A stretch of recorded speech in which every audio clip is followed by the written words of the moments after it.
Welcome back to another episode of the Pickle Pulse. It feels like eternity since I've last seen you, Christy. How are you? It's been too long. You went to a whole nother country since I've seen you last. I know. It was an awesome trip, and it was nice to get away, but I must say it's nice to be back, to see my girls, to be back into just the normal routine of things. Yeah. Vacation is rad for like 5 days, and then I'm usually ready to come home. There is a cutoff. I completely agree with you, and that might be the introvert in me, but right. Like, I think 5 days is totally reasonable. Yeah. Go have your fun, and then it's time to get back home. Well, and I also took my mom on this trip with me because my wife and girls had a cheerleading competition down in Virginia Beach. Okay. And awesome. So she had to be there with them. And I said, let me take this opportunity and travel with my mom. She's 60-something years old, and I won't tell her real age. And she has never traveled out of the country. That's awesome. So what a cool experience for her. I took her with me to Panama. She almost didn't go the night before. She was so paralyzed with anxiety about going through customs and how people are going to, whatever. She's like, I'm going to end up in a Panamanian jail. I was like, are you going to break the rules, Mom? But we got her down there, and it was a fantastic trip. We stayed at the Westin Playa Bonita. Okay. Beautiful resort. It was all inclusive, so I'm like 10 pounds heavier right now. Well, that's the only way to do an all-inclusive is to eat what you can. That's exactly. Yeah. Well, and I don't drink, so I make it up in cake and lattes and any other little bit of sugar I can get. Yeah. That's the only way to vacation, all-inclusive. Yeah, but I wanted to start with that because I had a crazy cool experience. Tell me about it. In pickleball world, everybody's kind, everybody loves each other, and it seems like it's a big, small world. Yeah. And I had this experience where, I talked to Kyle Yates a couple of weeks ago on the pod. Which was a very cool pod, by the way. Check that one out. That was really cool. Yeah, it was great. I mean, to have the go. And I'm thinking I'm going to try to get him on more and more as we go through. I think he'll be cool about coming on. He's a good friend of mine. And after the pod, I told him that myself and Steve Rose, who's also been featured on the podcast, who is a South Florida senior pro pickleball legend, are going to Panama because this was an awards trip for our company. And so you sell it enough, and then they send you off somewhere cool every year. And I said, and as I'm telling him about this, Steve and I are going down there. He goes, hey, I met this guy named Ivan down in Peru at a pickleball tournament. And he's from Panama. And he's like, do you want me to connect you? And I said, heck yeah. Why not? Let's check these guys out. So he connected us, and Ivan was nice enough to pick Steve from the airport. They played, and then Steve went and surfed for a couple of days, and then I flew in a couple of days later. But long story short is these guys were so neat, and they were so jacked about pickleball, and I did not expect to find it in Panama City, Panama. Right. And they're all big-time business owners. Okay. So Ivan owns the Harley Davidson dealership. Wow. Okay. In Panama City. I mean, number one, cool. That makes him cool in my eyes right there. That's an awesome job. Yeah. In paradise. Yeah. Cruising around on Harleys, living the dream. Okay. And his buddies, Luis, the Lobster King. Okay. All right. And forgive me, I don't know where you were from, Luis, because we didn't really dig into it. But I will say that he was so fun to play with, and he hit a lob about every third shot. Okay. Thus, the Lobster King. Of course. He was trying to break everybody's back. That's where it was going. Yeah. And then Luis Salvador was another guy that we met. Okay. And he's behind the audio visual of Panama, has another big company. Okay. And then the last guy we met was Romero. Okay. And Romero was the real estate mogul of the city. That's cool. Got to meet these guys and play with them. They're very deeply connected. And actually, they came and picked us up at the resort. Okay. Took us to their 5-star private club in the center of the city, which if you haven't been to Panama, I was kind of shocked. It's like New York City of the South. Oh, okay. And that you fly in, there's 80-story buildings everywhere. I would have had no clue. Okay. Yeah, and the architecture was beautiful. The city was really clean. I was surprised for Central America. I've been to a bunch of places. And so they pick us up. They take us to this beautiful club. They have baseball field, soccer field, all gated in. This beautiful clubhouse, bars with Mexican wrestling on, which I thought was hilarious. They had the guys in the mask just going nuts. Yeah. And we played pickleball with these guys and met their wives and their family, played for a couple of hours, talked and laughed. And then we had this beautiful dinner inside the restaurant there. talked all about how they can grow Pickleball Panama, and just heard fun stories from the guys. And really cool. And then they took us home. And the whole time I was blown away because I got a real Panamanian experience. Yeah. I would say a luxury version of a Panama experience, but a real one, and met some people from there. And when I travel, it's my favorite thing to do is to get to know people, to see cultures, to sort of understand how they live. And if you just stay on the resort, you don't typically get that, right? So that was super fun. And it, again, just blew me away that people love pickleball all over the world. And it was the last thing that I expected. Right. Yeah. The one trip you probably went on not expecting pickleball, and then you found all the pickleball there. That's pretty cool, and met some cool people along the way. Yeah, and as a matter of, before I had that conversation, I said, you know, I'm going to take a break. I've been playing so much. It'll be nice. But instead, we played a bunch, and it was a total blast. How cool. Yeah. What a neat thing to do. So, small world. Yeah. Talk to your friends. Talk to your peeps. You never know what's going to happen. Yep. And, you know, I look forward to more stories and adventures like that. Yeah. And pickleball is everywhere, and pickleball people are good everywhere. That's pretty cool. Yeah, definitely cool. So shout out to the boys from Panama. I know they're all watching. Actually, one of the guys was subscribed before I got there, and he didn't even know it. So that's awesome. Appreciate you. Right. And hopefully the real estate guy isn't trying to bring you down to Panama. Like, you're not looking at proproperties down there, are you? You're going to stay here? He certainly should talk to me at some point, because I was intrigued. I'm sure. I was intrigued. How can you not be? But we might do some camps or something like that. You know, the experience was really nice, and I think they want to put together a bunch of people and have Steve come back and you know, help everybody get from like the 3.5 up to 4.0 and 4.5 and just grow high level pickleball. Yeah. Yeah. That's awesome. What a cool story. I love it. That's a good reason to be away for a little bit. Yeah. Yeah. And hopefully your daughters did well at cheer camp. Yeah. Or not the camp, but the competition. Yeah. They did. Awesome. They hit 0. They did their thing, and you know, happy days. I've learned that in cheerleading there is lots of crazy exuberation and excitement, and then there's crying. Yes. And there's not a lot in between. That's totally understandable. I get it. I've been there. Yeah. It's like me at a pickleball tournament. Yes, exactly. I can relate. I wanted to quit 2 weeks ago, and then the next day I was like, okay, I guess I can keep drilling and try to figure things out. Well, quitting, that's like last night after our men's league, and I got completely walloped, played terrible after being away and not getting quality high level pickleball. And man, that was a quitting moment where I was like, is this really what I want to do with my life? Right.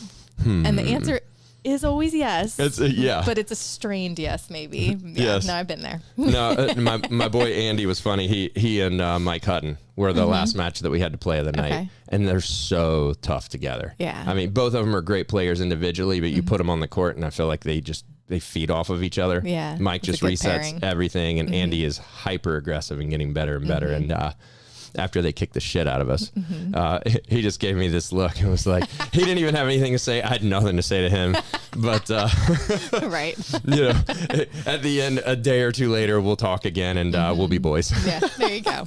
Yep. That's a relatable experience. Oh, big time. Big time. I mean, I love it. For all us competitive people out there, you got to lose to learn. But fuck, I hate losing. I completely agree. I did the Upshot tournament a couple weeks ago. I did not play my best at all. I just didn't come close to what I know that I'm capable of. And I had to send my partner, James, I'm sorry. It took me like a day to like wallow and just be down. And then a day later, 36 hours later, maybe I was like, okay, here's my apology text. I'm sorry. I know what I did wrong. And also I'm ready for the next one. Like, let's go. Nice. Yeah. Nice. Come on. But we should have a pod rule that we don't apologize to James Broker. That's fair. Yeah.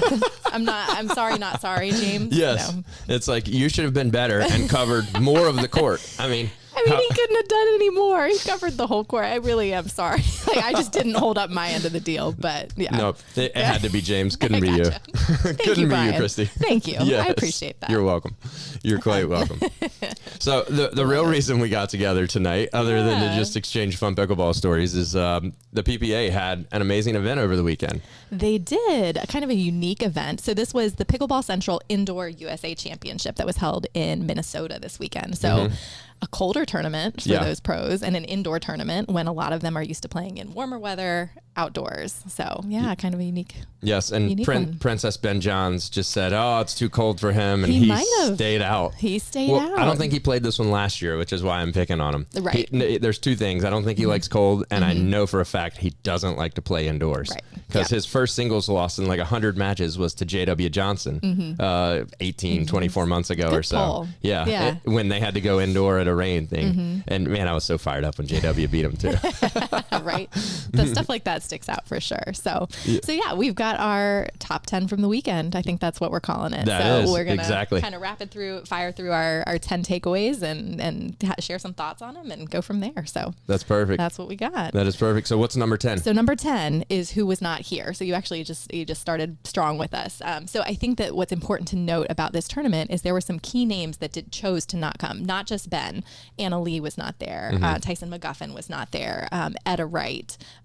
We had Riley Newman sit this one out. Yeah, so Big Papa Jimmy's injured. Big Papa Jimmy was injured. Now, notably, Anna Bright was still there. Yep. You know, she and we'll talk about her a little bit later. Because what she did and yeah, the fact that she asked Colin Johns to play with her was shocking to me. I was like, you really? Right? Really? So, Colin? We're going to touch on that one. Okay, let's go. Oh, yeah. I won't get ahead of you then. It's on the list. So I just think it's notable to say, like, as we talk about the matches that we watched this weekend and what our takeaways are, it's notable to say that there were some key players that were not there. And I think it's really cool because, like you're touching on, it opened the door for some new pairings that we haven't seen before. And some ones that I'd like to see stick as we start talking about them. There's some good ones out there. Yes, absolutely. And then the second thing is our championship Sunday looked a little different. Our bronze medal matches looked a little bit different. So that was kind of cool because I know we've been saying throughout our podcast, we like seeing the mix up. We know Ben and Anna Lee are great. We're not taking anything away from them, but it's kind of nice to see something different. Agreed. So I think that's really cool about this. Agreed. So that's number 10. I think we'll have a couple of these tournaments throughout the year where a large portion of, let's go like the top 5 in the world are going to sit out one way or another. And, you know, it does. I was excited to watch the tournament this weekend, even though I found out that the Westin has really terrible Wi-Fi and it's so slow. So I didn't get to watch as much as I wanted because laying under the palm tree by the pool, I couldn't watch the tournament. I'm like, geez. I can't even be mad at you, Brian. It's understandable. I can be mad. I mean, look, I want my cake and I want to eat it too. While I'm laying by the pool, I should be able to watch all my PPA Tour stuff. Touche. Yeah. But unfortunately, the Wi-Fi didn't make it quite that far. If it did, it was slow and really bad. Yeah, makes it tricky. Yes. So, but that's number 10. Okay. All right. So number 9, we've got some notable men's singles pieces. So Jack Sock, consistently from the Masters on through the last 2 tournaments to here we are, the 2 Arizona tournaments, and now in Minneapolis, Minnesota. Actually, I think he sat one of the Arizona tournaments out. But so 3 of the 4 tournaments, he's been playing stellar ball. And I will say, again, I am becoming such a fanboy. Yes. Because he's having so much fun. Like, you can just tell that he cares about winning. Yeah. But at the same time, even when things are going bad, he's laughing. His antics are hilarious. Yes. And his little loopy thing he does with his hand. And it's just like, really, Jack? You're just that good? You're going to play with people? Yep. And he's in the infancy of his career right now. He's just getting started. It's going to be so cool to just watch this unfold. And I do think he's going to be one of the top contenders for the number 1 spot. Oh, I'm glad you said that because my hot take, and I might have said this the last time we talked about Jack, but now after really watching him, I think he can be number 1 player in the world very soon. Yeah. And like the 12 to 18 month time frame if he keeps putting in the work. I completely agree with you. It's coming. It's hard to be super bold on that prediction because I mean there's a guy named Staxrud out there who is killing it right now. Yeah. And I think he's number 1 in singles in the world right now. He's got to be. Yeah. He's been way more consistent than Ben. He's got multiple golds already this year and got gold this weekend, which is amazing. And who did he play in the gold medal match? Do you remember? He played Connor Garnett. Oh, that's right. Yeah. That's right. Yes. And that was a 3-setter. Yeah. He was down. He lost the first game. So Federico lost the first game, was down in the second game, and somehow rallied back, won the second game, and won the third game. Wow. So, yeah, he was He was on point. Yeah, and Connor's no joke. Yeah, but absolutely. the thing I'll say about Jack is that he's been making runs, and I do agree. But right now he's not getting past like the quarters and the semis much. Yeah. So he's got. I don't even think he's got a medal yet this year, unfortunately. I don't believe so. But I will say his play is so quality that a little bit more time. Yeah. A little bit. Oh, it's coming. Yeah. But I'm very surprised that he and Parento haven't gone farther, but I'm getting ahead of myself. Yeah. No, we'll table that discussion because I think that's something notable too. Yep.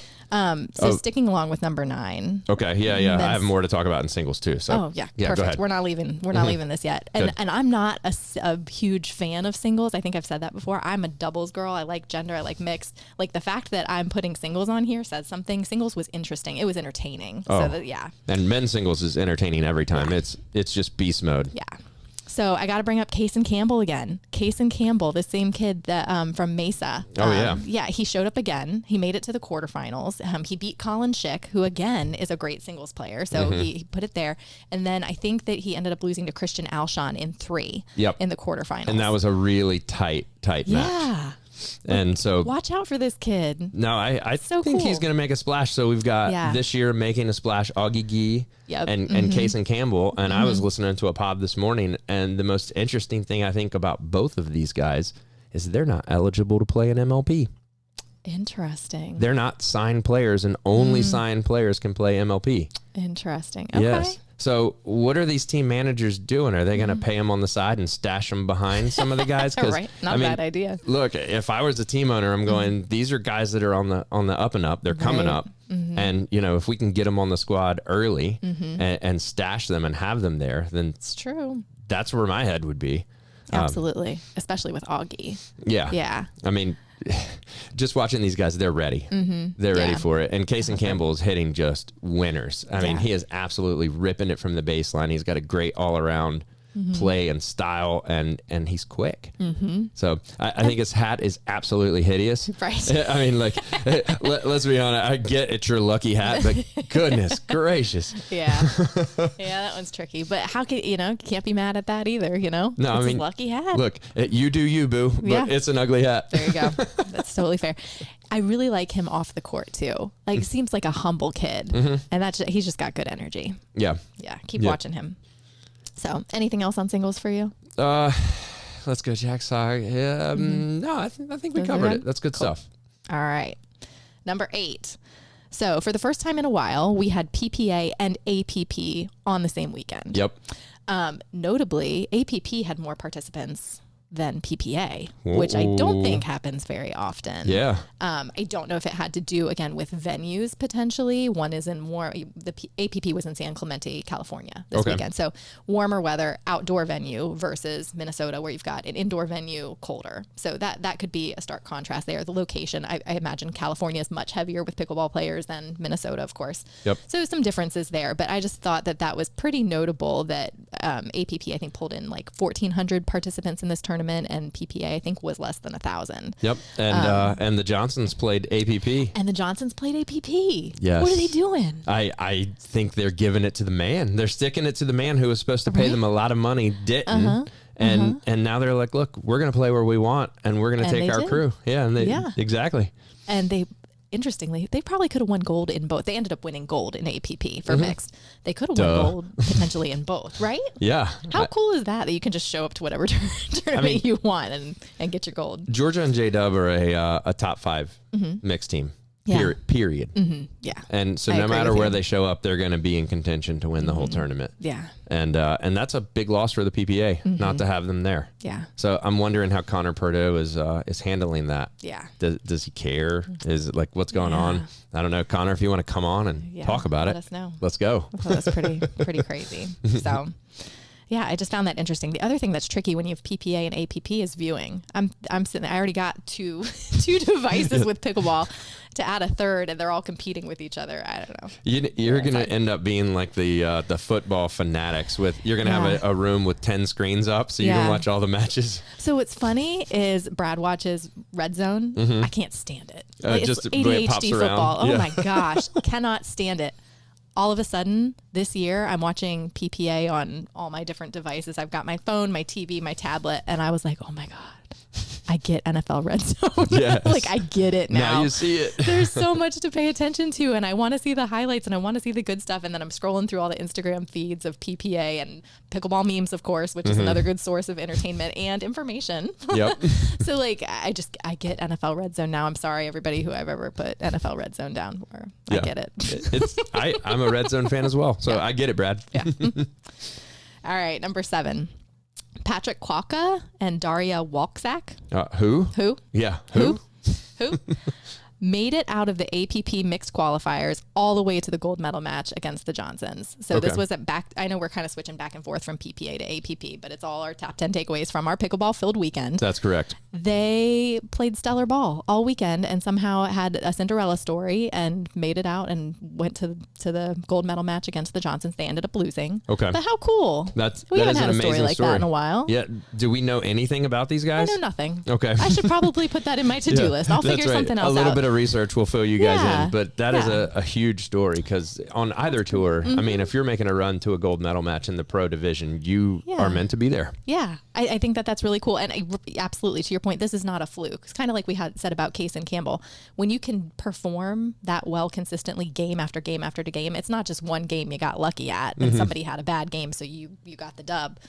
Like, this is consistently playing at a high level against multiple competitors. So I thought that was pretty cool. No, kudos to them. And I love seeing new names. And we're going to see more and more and more of that. Yeah. And, you know, again, the pod I was listening to earlier, because I just devour podcasts, thus I created my own, is, you know, the people that are going to be the top may not even be in pro pickleball right now. Right. The people 2 years from now may not even be around right now. So we're going to keep seeing these stories popping out, these young kids who are playing, who are cool.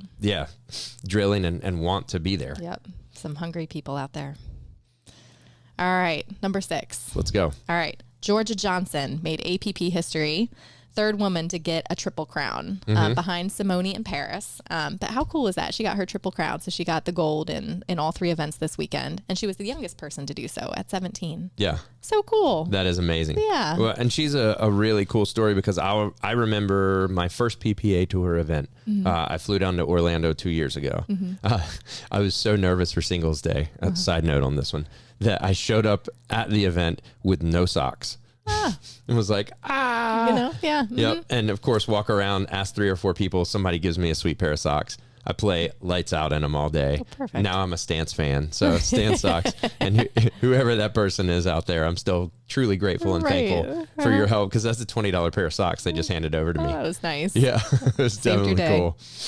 But I remember seeing Georgia playing in the amateur divisions at that tournament. And that's 2 years ago.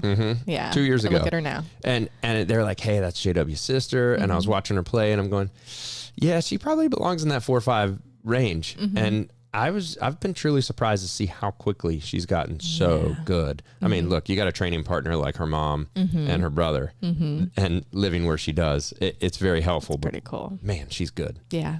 I played against her probably 2 years ago in a Virginia Beach tournament. Okay. Tell me you beat her. Oh, come on. Come on. I so did not beat her. It was instead a very humbling experience that I walked away from. She was so powerful. And again, she wasn't a big name then. I knew who she was, but she wasn't the name she was today. But it was incredibly humbling. She was so powerful. She put so much pressure on off of that. It was so obvious even then that she just had all the tools to make it so far. Yeah. So it was pretty cool. No, it's very cool. Yeah. And I love these young kids playing at such a high level. Again, it's just, the game is changing and growing. And from my story in Panama to that, and all these kids that are coming out, and I'm seeing 10 and 12-year-olds on Instagram playing with their parents and getting better and better. And I love it. Yeah. Let's grow this game. Cool. Yeah. Yeah. All right. Number 5. So Pablo Tellez had a paddle throw in the bronze medal match. Dude, he was pissed. He was pissed. And he should have been. Yeah. I mean, it's understandable, I should say, maybe. Why? So bronze medal match against Christian Alshon. I think he lost the first game 11-2. Okay. I can't remember where we were in the third game. It was either 8-0 or not. Excuse me, in the second game. It was either 8-0 or 9-0. But took a paddle and chucked it. I don't know if you saw it, but chucked it. I mean, behind curtains, there were like kind of chestnut fork like curtains there. Yeah. Chucked his paddle back there, went to retrieve his paddle, and you hear this banging. Oh no. Which I'm pretty sure was him banging the paddle against the wall behind the curtain. He's got to finish that thing off. Yeah, right. He had to finish it off. So the ref walks up to him as he's emerging from what I'm assuming, total assumption, but I'm assuming him banging his paddle against the wall. Ref meets him and gives him some sort of warning, whatever, takes a timeout. During the timeout, you can see him continuing to bang the paddle on the floor to the point where he let go of it. It almost bounced and hit the person next to him, who I don't know who it was, but somebody next to him, like rubbing his back, comforting him. Oh, geez. And so, like, frustration, totally understandable, to be passionate about the game, to be frustrated you're losing, whatever it is. But, like, was it a little too much? No, the answer to that is no. No? You don't think so? I don't think so. Okay. And here's my reason behind it is that we're in the heat of competition and emotions do get high. Yeah. And I don't think that he injured anyone. I don't think he was screaming obscenities to offend anyone. I can see that point. Look, it's a bit childish. Yes, I'll give you that. But whatever it takes to get through that moment. Now, obviously, he didn't get through it because he got his ass kicked.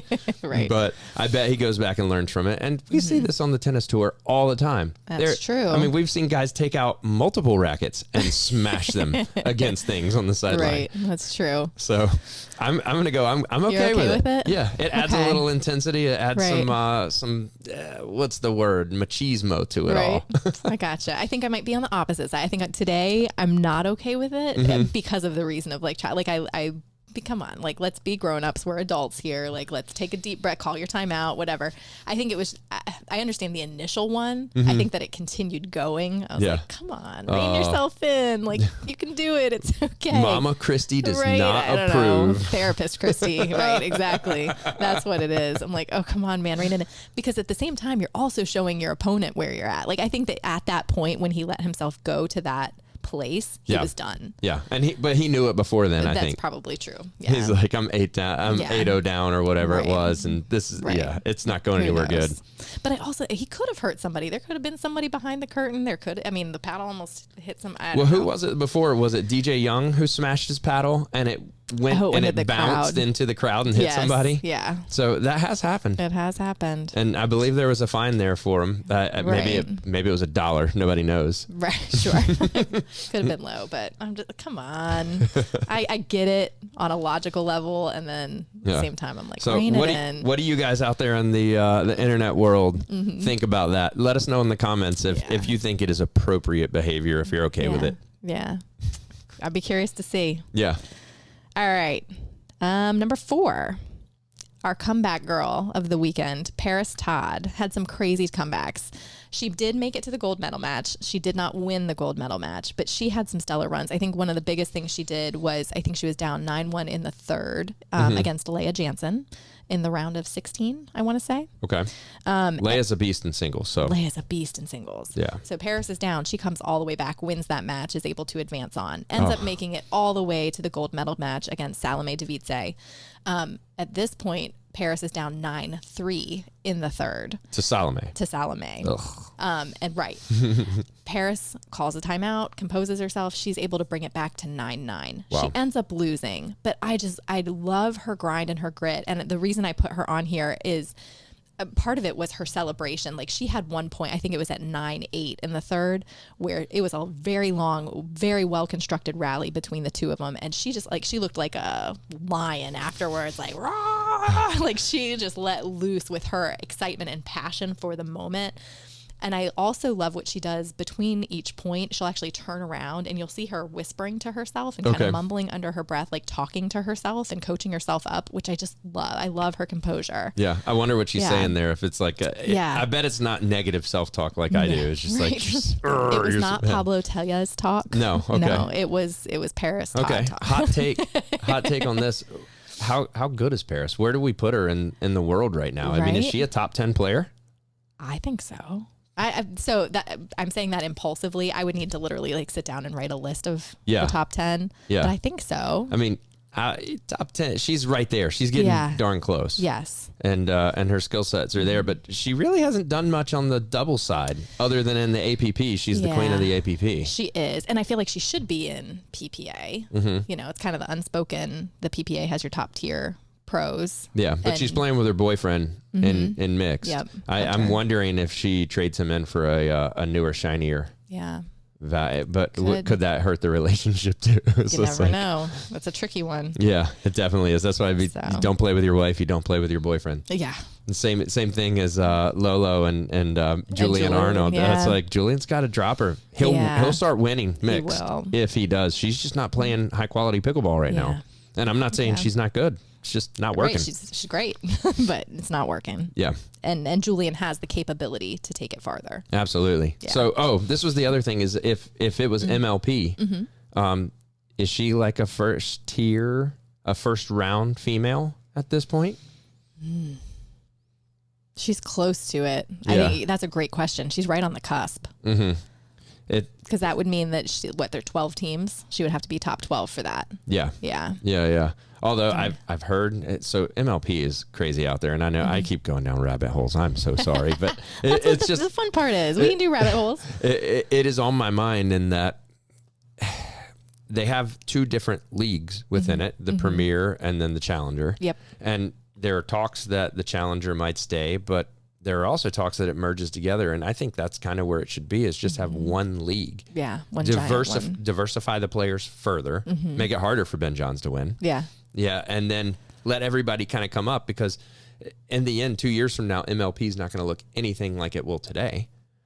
So let's go ahead and just make it one league, diversify it, and see what happens for the year. It would be my take. I like that idea. So we'll see. Maybe the powers that be are listening, and they'll go, yeah, Brian's right.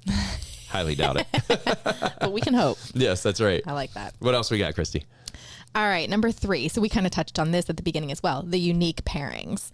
So because we had some people, some higher level people step out of the PPA this weekend, we had some unique pairings. So one you touched on was Colin Johns and Anna Bright. Yes. Again. Very interesting. I was surprised they made it as far as they did. Yeah. Yeah. I really was, because Colin's just not a great mix player, and that's why Anna could have pulled. I mean, grab Tyler Lung. I mean, that would have been that would have been a much better choice in my opinion. I like that. Go out there, but my favorite pairing of the weekend is the one that went really far in men's, and that's Christian Alshon and Thomas Wilson. Let's go. Got the gold. Yes. I loved that pairing. That pairing should. I mean, really, like I get Riley as a top 3, top 4 player in the world, but they might be better together than with Riley. And it'd be interesting to see how they could do against the Johns Bros. Right. Yeah, to change it up. Well, and Riley's such a controversial player. Like some people really agree with his style of like he's one of the best. He knows he's one of the best. He's capable of doing the things. Why not take 80% of the court? And then other people are like, let your partner play. Yeah. Like you've got another pro player next to you. It's not like you're playing with a 3-5. Like you don't need to take that much court. You let them play. Agreed. So like, you ask a couple different people, you'll get a different answer on how they feel about Riley Newman and his style of play. But Thomas is capable. Well, and when I watched mixed with Thomas and Vivian, it seemed like Thomas wasn't really overexerting himself in that pairing.